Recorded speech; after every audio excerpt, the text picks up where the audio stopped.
Meanwhile, at the same time as Gloria Anzaldúa was beginning her project about women of color in America, a very important book was published in 1975, which brought Asia and Europe into the discussion of race, gender, and world politics. Edward Said's Orientalism has since become a watershed moment in the understanding of the intersection of race, class, and gender, and it has established a kind of baseline against which all subsequent work has been done, either in agreement with or in opposition to its basic tenets.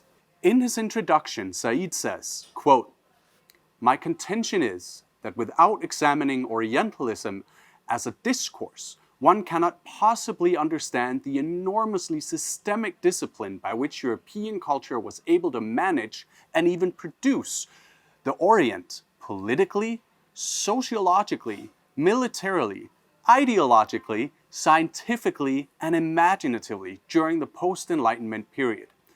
Moreover, so authoritative a position did Orientalism have that I believe no one writing, thinking, or acting on the Orient could do so without taking account of the limitations on thought and action imposed by Orientalism." Unquote. Whew, that's quite a lot to digest in one short definition.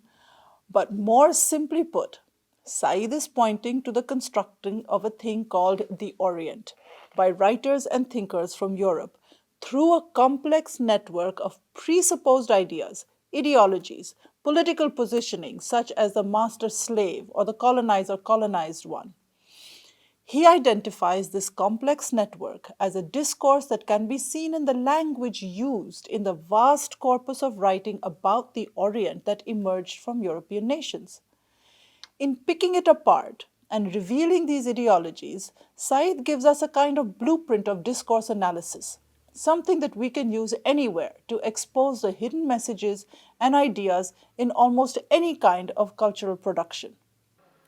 For instance, I wonder if you've read that old classic, Around the World in 80 Days, in which an Englishman called Phileas Fogg travels around the world, as the title says, in 80 days, along with his companion, a Frenchman called Passepartout.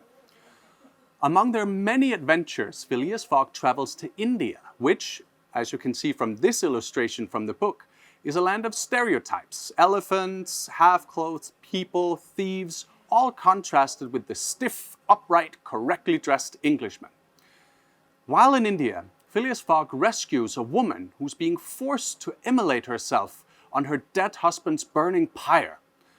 What would now be called the white savior complex, where white men need to save brown women from brown men.